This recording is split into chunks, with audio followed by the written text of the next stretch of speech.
Welcome back to Cooking with Friday on Fridays, episode 31.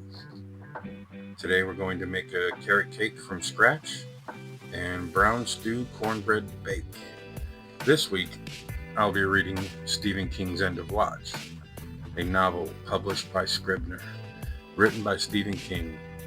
He's a worldwide best-selling author who has penned more than 50 books. He specializes in horror, both psychological and just plain spooky freaky deaky. End of Watch, a novel by Stephen King. For Thomas Harris. Get me a gun.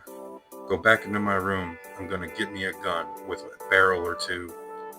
You know I'm better off dead than singing these suicide blues. Cross Canadian ragweed.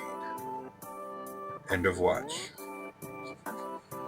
April 10th, 2009. Martine Stover. It's always darkest before the dawn. This elderly chestnut occurred to Rob Martine as the ambulance drove down slowly along Upper Marlborough Street towards home base, which was Firehouse 3. It seemed to him that whoever thought that one up really got a hold of something, because it was darker than a woodchuck's asshole this morning, and dawn wasn't far away.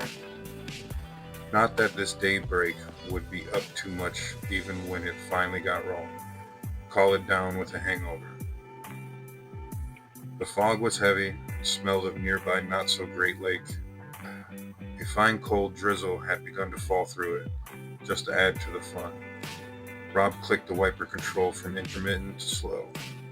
Not far up ahead, two unmistakable yellow arches rose from the mark. The golden tits of America, Jason Rapsis cried from the shotgun seat. Rob had worked with any number of paramedics over his 15 years as an EMT, and Jace Rapsis was the best. Easygoing when nothing was happening, unflappable and sharply focused when everything was happening all at once. We shall be fed. God bless capitalism. Pull in, pull in. Are you sure? Rob asked. After the object lesson we just had and what that shit can do. The run from which they are now returning had been one of the McMansions in Sugar Heights, where a man named Harvey Gallen had called 911 complaining of terrible chest pains. They had found him lying on the sofa in what rich folks no doubt called the Great Room. A beached whale of a man in blue silk pajamas. His wife was hovering over him, convinced he was going to punch out at any second. Mickey D's, Jason chanted. He was bouncing up and down in his seat, the gravely competent professional who had taken Mr. Galen's vitals. Rob, right beside him, holding the first in bag with his airway management gear and cardiac meds, had disappeared. With his blonde hair flapping in his eyes, Jason looked like an overgrown kid of 14. Pull in, I say. Rob pulled in. He couldn't get behind a sausage biscuit himself, and maybe one of those hash brown things that looked like a baked buffalo tongue. There was a short line of cars on the drive-thru. Rob snugged up at the end of the line. Besides, it's not like the guy had a for-real heart attack, just OD'd on Mexican. Refused a lift to the hospital, didn't he? He had, after a few hearty belches and one trombone blast from his nether regions that had his social x-ray of a wife booking for the kitchen. Mr. Galen sat up, said he was feeling much better, then told him that no, he didn't need to be transported to Kindler Memorial. Rob and Jason didn't think so either. After listening to a recitation of what Galen had put away at Tijuana Rose the night before, his pulse was strong, and although his blood pressure was on the iffy side, it probably had been for years, and was currently stable. The automatic external defibrillator never came out of its canvas sack. I want 2 Egg McMuffins, 2 hash browns, Jason announced. Black coffee. On second thought, make that 3 hash browns. Rob was thinking about Galen. It was indigestion this time, but it'll be the real thing soon enough. Thunderclap and fraction. What do you think he wanted? 300? 350?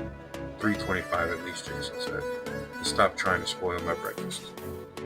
Rob waved his arms at the golden arches raising through the lake effect falls. This place and all other grease pits like it are half of what's wrong with America. As a medical person, I'm sure you know that. What you just ordered, that 900,000 calories and a hoof, bro? Add sausage to the Egg McMuffin, and you're driving right around 1,300. What are you having, Dr. Health? Sausage biscuit, maybe 2. Jason clapped him on the shoulder. My man. The line moved forward. There were 2 cars now from the window when the radio beneath the in-dash computer blared. Dispatchers were usually cool, calm, and collected, but this one sounded like a radio shock jock after too many Red Bulls. All ambulances and fire apparatus. We have an MCI. I repeat, MCI. This is a high priority call for all ambulances and fire apparatus. MCI is short for mass casualty incident. Rob and Jason stared at each other. Plane crash, train crash, explosion, or an act of terrorism. It almost had to be one of the 4. Location is Center City and Marlborough Street. Repeat, Center City on Marlborough. Once again, this is an MCI with multiple deaths likely. Use caution. Rob Martin's stomach tightened. No one told you to use caution. We're heading to a crash site or gas explosion. That left an act of terrorism, and it might still be in progress. Dispatch was going into her spiel again. Jason hit the lights and siren while Rob cranked the wheel and pulled the Freightliner Ambo into the lane that skirted the restaurant, clipping the bumper of the car ahead of them. They were just 9 blocks up from City Center, but if Al-Qaeda was shooting the place up with Kalashnikovs, the only thing they had to fire back with was their trusty external defibrillator. Jason grabbed the mic. Copy, dispatch. This is 23 out of Firehouse 3. ETA just about 6 minutes. Other sirens were rising from other parts of the city, but judging from the sound, Rob guessed their ambo was closest to the scene. A cast iron light had begun creeping into the air, and as they wheeled out of the McDonald's and onto Upper Marlborough, a gray car knitted itself out of the gray fog. A big sedan with a dented hood and badly rusted grille. For a moment, the HD headlights and the high beams were pointed straight at them. Rob hit the dual air horns and swerved the car. It looked like a Mercedes, although he couldn't be sure. Slewed back into its own lane, and then was nothing but taillights dwindling into the fog. Jesus Christ, that was close, Jason said. Don't suppose you got the license plate? No. Rob's heart was beating so hard he could feel it pulsing on both sides of his throat. I was busy saving our lives. Listen, how can there be multiple casualties at City Center? God isn't even up yet. It's gotta be closed. Could have been a bus crash. Try again. They don't start running until 6. Sirens. Sirens everywhere, beginning to converge like blips on a radar screen. A police car went bolting past them, but so far as Rob could tell, they were still ahead of the other ambos and fire trucks. Would give us a chance to be the first to get shot or blown up by a mad Arab shouting Allahu Akbar. He thought, how nice for us. But the job was a job, so he swung into the steep drive heading up to the main city administration buildings and the butt-ugly auditorium where he voted until moving out of the suburbs. Brakes! Jason screamed. Jesus fuck, Bobby! Brakes! Scores of people were coming at them from the fog, a few sprinting nearly out of control because of the incline. Some were screaming. One guy fell down, rolled, picked himself up, and ran on with his torn shirt tails flapping beneath his jacket. Rob saw a woman with shredded hose, bloody shins, and only one shoe. She came to a panic stop, the nose of the ambo dripping. Unsecured shit flying. Meds, IV bottles of needles packed from the cabinet left unsecured, a violation of protocol, to be sure. Became projectiles. The stretchers they had to use for Mr. Galen bounced off one wall. The stethoscope found the pass-through, smacked the windshield, and fell onto the center console. Creep along, Jason said. Just creep, okay? Let's not make it worse. Rob feathered the gas and continued up the slope, now at walking pace. Still they came, hundreds it seemed, some bleeding, most not visibly hurt, all of them terrified. Jason unrolled the passenger window and leaned out. What's going on?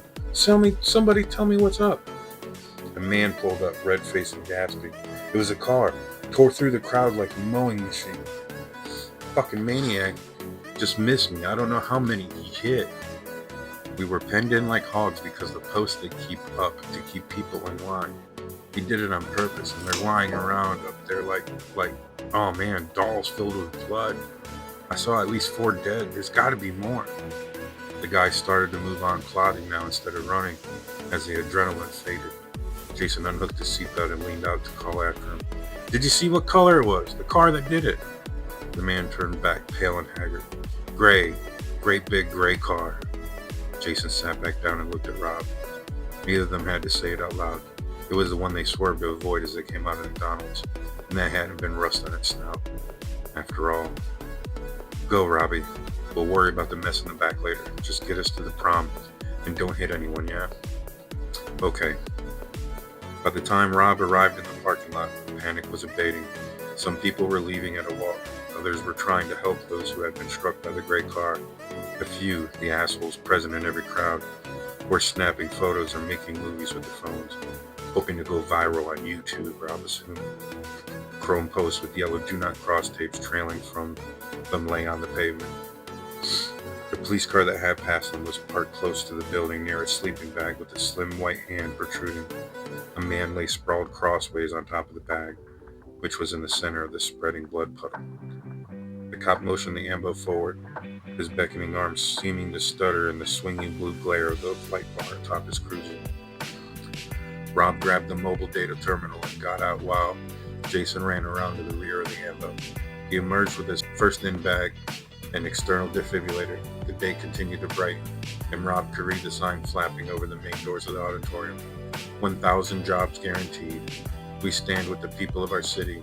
Mayor Rav Kinsler. Okay, that explained why there had been such a crowd and so early in the morning. A job fair. Times were tough everywhere. Had been since the economy had its own thundercrap infraction the year before. But they had been especially tough in this little lakefront city where the jobs had started bleeding away even before the turn of the century. Rob and Jason started towards the sleeping bag, but the cop shook his head. The face was ashen. This guy and the 2 in the bag are dead. His wife and baby, I guess. He must have been trying to protect them. He made a brief sound in his throat, something between a burp and a retch, clapped a hand over his mouth, and took it away pointedly. That lady there might still be with us. The lady in question was sprawled on her back, her legs twisted away from her upper body at an angle that suggested serious trauma. The crotch of her dressy beige slacks had darkened with urine. Her face, what remained of it, was smeared with grease. Part of her nose and most of her upper lip had been torn away. Her beautifully capped teeth were bared in an unconscious snarl. Her coat and half of her roll-neck sweater had also been torn away. Great dark bruises were flowering on her neck and shoulders. Fucking car ran right over her, Rob thought. Squashed her like a chipmunk. He and Jason knelt beside her, snapping on blue gloves. Her purse lay nearby, marked with a partial tire track. Rob picked it up and heaved it into the back of the ambulance, thinking the tire print might turn out to be evidence, or something. And of course, the woman would want it. If she lived, that was. She stopped breathing, but I got a pulse, Jason said, weak and thready. Tear down that sweater. Rob did it in half the bra, straps shredded. He pushed the rest down to get it out of the way, then began chest compressions while Jason started an airway. Is she gonna make it? Cop asked. I don't know, Rob said. We got this. You got other problems. If more rescue vehicles come steaming up the drive like we almost did, someone's gonna be killed. Oh man, there are people lying hurt everywhere. It's like a battlefield. Help the ones you can. She's breathing again, Jason said. Get with me, Robbie. Let's save a life here. Hop on the MDT and tell Turner we're bringing in possible neck fracture, spinal trauma, internal injuries, facial injuries, God knows what else. Condition critical. I'll feed you her vitals. Rob made the call from the mobile data terminal while Jason continued squeezing the ambo bag. Kinner ER answered immediately, the voice on the other end crisp and calm. Kiner was a level 1 trauma center that was sometimes called presidential class and ready for something like this. They trained for it 5 times a year. With the call-in made, he got an O2 level, predictably lousy. and then grabbed both the rigid cervical collar and orange blackboard from the ambo. Other rescue vehicles were arriving now, and the fog had begun to lift, making the magnitude of the disaster clear. All with one car, Rob thought. Who would believe it? Okay, Jason said. If she isn't stable, it's best we can do. Let's get her on board. Careful to keep the backboard perfectly horizontal, they lifted her into the ambo, placed her on the stretcher, and secured her with it. With her pallid, disfigured face framed by the cervical collar, she looked like one of the ritual female victims in a horror movie. Except those were always young and newbound. This woman looked to be in her 40s or early 50s. Too old to be job hunting, he would have said. And Rob only had to look at her to know she would never go job hunting again, or walk, from the look of her. With fantastic luck, she might avoid quadriplegia, assuming she got through this. But Rob guessed that her life from the waist down was over. Jason knelt, slipped a clear plastic mask over her mouth and nose, and started the oxygen from the tank at the head of the stretcher. The mask fogged up, a good sign. Next thing, Rob asked, meaning, what else can I do? Find some epi in that junk that flew around, or get it out of my bag. I had a good pulse for a while there, but it's gone thready again. Then fire this monkey up. With the injuries she sustained, it's a miracle she's alive at all. Rob found an ampule of epinephrine under the tumbled box of bandages and handed it over. Then he slammed the back doors, dropped into the driver's seat, and got cranking. First to the scene at an MCI meant first to the hospital. That would improve this lady's slim chances just a little bit. Still, it was a 15-minute run, even in light morning traffic, and he expected her to be dead by the time they got to Ralph M. Kenner Memorial Hospital. Given the extent of her injuries, that might be the best outcome. But she wasn't. At 3 o'clock in the afternoon, long after their shift was over, but too wired to even think about going home, Rob and Jason sat in the ready room at Firehouse 3, watching ESPN on mute. They had made 8 runs in all, but the woman had been the worst. Martine Stover, that was her name, Jason said at last. She's still in surgery. I called while you were in the can. Any idea what her chances are? No, but they didn't just let her crater, and that means something. Pretty sure she was there looking for an executive secretary position.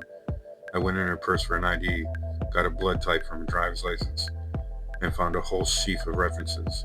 Looks like she was good at her job. Last position was at the Bank of America, got downsized. And if she lives, what do you think? Just the legs? Jason stared at the TV where basketball players were running fleetingly up and down the court, and said nothing for a long while. Then, if she lives, she's gonna be a quad. For sure, 95%. A beer ad came on, young people dancing up a storm in a bar, everyone having fun. For Martine Stover, the fun was over. Rob tried to imagine what she would be facing if she pulled through. Life in a motorized wheelchair that she moved by puffing into a tube, being fed either pureed gluck or through IV tubes, respirator-assisted breathing, shitting in a bag, life in a medical twilight zone. Christopher Reeve didn't do so bad, Jason said as if reading his thoughts. Good attitude, good role model, kept his chin up, even directed a movie, I think. Sure, he kept his chin up, Rob said, thanks to his cervical collar that never came off. And he's dead now. She was wearing her best clothes, Jason said. Good slacks, expensive sweater, nice coat, trying to get back on her feet. Some bastard comes along and takes it all. Did they get him yet? Not the last I heard. When they do, hope they string him up by the nutsack. The following night, while delivering a stroke victim to Kiner Memorial, the partners checked on Martine Stover. She was in the ICU and showing those signs of increasing brain function that signal the imminent recovery of consciousness. When she did come back, someone would have to give her the bad news. She was paralyzed from the chest down. Rob Martin was just glad it wouldn't have to be him.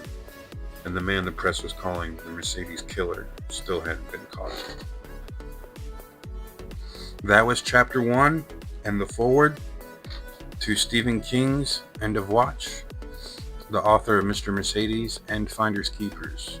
I will continue reading this, It's really captured my interest, and I hope that you'll enjoy it as well. Thanks for watching. Like and subscribe. See you next week. Bye.